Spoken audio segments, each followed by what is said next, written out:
This video is sponsored by Shushankar Ayurvedic Clinic. पिछले 8 दशकों से समाज सेवा का व्रत लेकर अपने महिला उत्थान, निराश्रित, आदिवासी, मागासवर्गीय बहुजनों के उत्थान के लिए उनके लोकाभिमुख कार्यों से सावनी तहसील ही नहीं तो समूचे महाराष्ट्र में जिनका नाम बड़े ही आदर से लिया जाता है, ऐसी पुष्पाबेन कांजीभाई देसाई का जन्म 1 मार्च 1926 को मुंबई में हुआ था। 18 साल की उम्र में वह समाज के लिए कुछ करना चाहती थी, इसलिए वह महात्मा गांधी के संपर्क में आई। उन्होंने वर्धा के सेवाग्राम आश्रम में रहकर अपना घर और परिवार छोड़ दिया तथा सामाजिक कार्य करने लगी। पुष्पाबेन के जीवन की असली प्रेरणा महात्मा गांधी और आचार्य भंसाली महाराज है। उन्होंने विचारों से प्रेरित होकर पुष्पाबेन ने अपना पूरा जीवन सामाजिक कार्यों के लिए समर्पित कर दिया। महात्मा गांधी की मृत्यु के बाद भंसाली महाराज को पुष्पाबेन सावनेर तालुका के टाकली गांव में आए और 1952 में भंसाली ग्राम सेवा मंडल की स्थापना की, जिससे यह गांव भंसाली टाकली के नाम से जानने लगा। इस संस्था के तहत 1960 में एक अनाथालय शुरू कर निराश्रितों को आश्रय दिया गया। भंसाली महाराज के निर्वाण के बाद पुष्पाबेन उनकी मानस पुत्री के रूप में आश्रम का असफलतापूर्वक संचालन कर रही है। भंसाली महाराज के निर्वाण के बाद पुष्पाबेन उनकी मानस पुत्री के रूप में आश्रम का सफलतापूर्वक संचालन कर रही है। उन्होंने गरीब अनाथों के पालन पोषण और उत्थान के लिए क्षेत्र में अनाथालय और छात्रावास शुरू किया।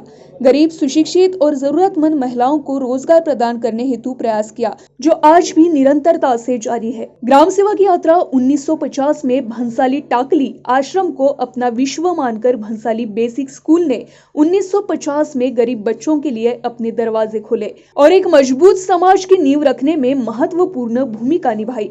वह हमेशा महिलाओं की जागरूकता, शिक्षा के प्रसार, जनता की शिक्षा के लिए प्रयासरत रहती है। उन्होंने न केवल नागपुर जिले में बल्कि चंद्रपुर में एक पालना घर, भंडारा देवली, आंगनवाड़ा में एक छात्रावास, नागपुर में एक छात्रावास और एक आश्रम की स्थापना करके बहुमूल्य सामाजिक योगदान दिया, जो आज भी उनके 97 वर्ष की आयु में जारी है। उनका मानना है कि महिलाओं की मदद करना, उन्हें आत्मनिर्भर बनाना, खादी ग्रामोद्योग के माध्यम से 25 चरखे लाकर महिलाओं की मदद करना ही जीवन में वास्तविक संतुष्टि है। उनका मानना है कि हर महिला को अपनी स्वतंत्र राय व्यक्त करनी चाहिए और शिक्षा प्राप्त करके और अपने पैरों पर खड़े होकर खुद को साबित करना चाहिए। आज वह काफी सारे सामाजिक कार्य कर रहे हैं। उनका लक्ष्य है कि शादी समारोह के लिए ग्रामीण क्षेत्रों में लोगों के लिए गांव में एक बड़ा हॉल बनाया जाए तथा छात्र छात्राओं के लिए एक अत्याधुनिक जिम की व्यवस्था करना उनका आगामी लक्ष्य है। आदिवासी बहुजन बच्चों के कल्याण के लिए उनके काम के लिए उन्हें 1976 में महाराष्ट्र सरकार द्वारा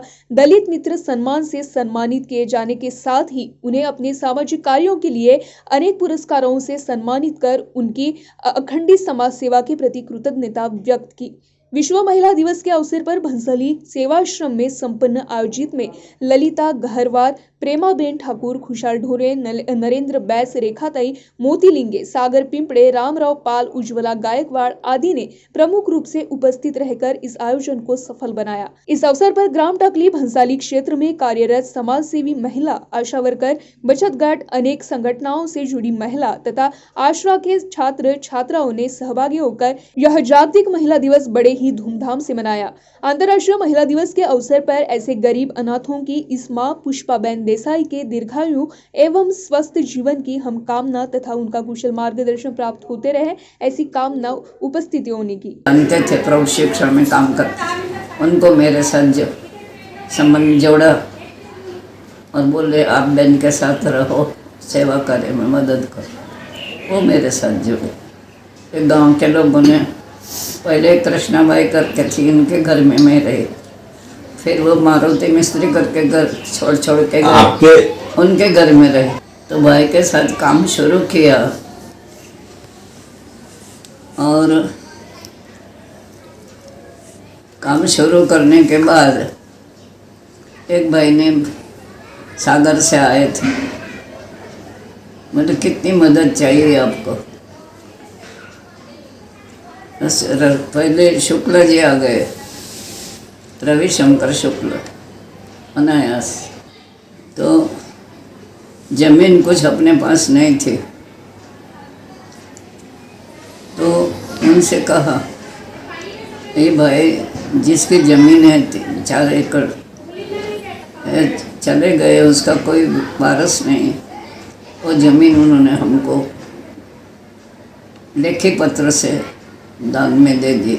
4 एकड़ ज़मीन।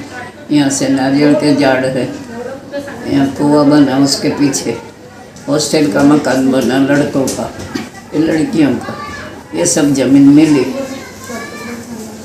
फिर ये मिलने के बाद काम शुरू किया बच्चों का। झोपड़ी टाइप जब मकान बनाए थे, 60 लड़के अभी 60 लड़के रहते हैं उनको थोड़ा और 40 लड़कियां रहती हैं। अभी 25 लड़कियां सुनील के द्वारा आए थे, उनसे मैंने बात की 25 लड़कियों का मंजूरी दे दो। उन्होंने दे बढ़ा दिया। तो अभी 65 लड़कियां भी हो जाएंगी। तो उसके बाद हॉस्टल शुरू किया, तो स्कूल भी शुरू किया। यहाँ 4वीं तक थी, 5वां क्लास खोला, 6ठा 7वां, उसके बाद फिर मंजुरी लेके मॅट्रिक तक खोला। मी माझा जन्मच त्यांच्या जवळ झालेला आहे. म्हणजे त्यांनी खेळवलं मला लहानपणी. कारण माझी आई आणि बाबा दोघांनी आपली सेवा इथे दिली आश्रमामध्ये आणि त्यांच्या सानिध्यामध्येच आम्ही लहानाचे मोठं झालो. आणि त्या आदर्श आहे माझ्या. बाकीच्या महिलांबद्दल तर आपण ऐकले आहे, फोटोमध्ये सावित्रीबाई फुले यांचा आपण इतिहास ऐकला, पण त्या आदर्श आहे. कारण त्यांचं कार्य मी स्वतः पाहिलेलं आहे आणि ते फार महत्त्वाचं आहे, मोलाचं आहे. कारण त्यांनी हे सगळं उभारण्यासाठी जे खडतर परिश्रम केले, एक महिला म्हणून ही साधी गोष्ट नाही आहे. आणि विपरीत परिस्थितीमध्ये आणि बाहेरगावी जाऊन मुंबई, दिल्ली, कोलकाता इथून डोनेशन जमा करणं, हे एवढी वास्तू तयार करणं, मुलांचं वसतिगृह देवरी इथे आपल्या इथे नागपूरला, आपल्या इथे टाकळीला, आणि सगळ्यांना रोजगाराची संधी त्यांच्याचमुळे उपलब्ध झाली. त्यांचाच आदर्श समोर ठेवून माझ्या परीने जे जे काही जमेल आश्रमसाठी म्हणा, गावातल्या विद्यार्थ्यांसाठी, मुलांसाठी, त्या परीने मी संपूर्ण प्रयत्न करेल. कारण आता 10 वर्षाचा कालावधी आहे मला मुख्याध्यापिका म्हणून या शाळेमध्ये. तर मी निश्चितच जे जे मला चांगलं करता येईल त्यांच्या आशीर्वादाने मी निश्चित ते करणार आहे. धन्यवाद. बरोबर आहे, निश्चित आपण करणार. या क्षेत्रामध्ये जेव्हा आपण काम करतो, शिक्षिका आहात आपण, आणि सोबतच एक समाजकार्याचा आपल्याला कसा अनुभव येऊन राहिला? इथे ज्या गरीब आणि गरजू विद्यार्थिनी येतात त्यांना म्हणजे खूप चांगलं शिक्षण मिळतं. म्हणजे त्यांच्या सगळ्या सोयी सुविधा आम्ही उपलब्ध करून देतो. हेच आमचं एक मोठे ध्येय आहे या वसतिगृहाचं. महाराष्ट्र टीवी 24 के लिए संवाददाता किशोर ढूंढेले की रिपोर्ट, सावनेर। अगर आप खरीदना चाहते हो अपना प्लॉट, फ्लैट, रो हाउस या रिसोर्ट, तो आइए Aarav empire private limited ISO certified company में, जहां आपको मिलेगा 0 माइल से महज 30 किलोमीटर के अंदर प्लॉट, फ्लैट, रो हाउस और रिसोर्ट, वो भी आसान किश्तों पर। वही आरव नगरी में आपको मिलेगी garden, swimming pool, meditation centre, restaurant, children park, yoga park, selfie point और अन्य सुविधा। तो आइए आरव नगरी और पाइए आपके सपनों का घर, वो भी बैंक लोन के सुविधा के साथ, NTP सैंक्शनड।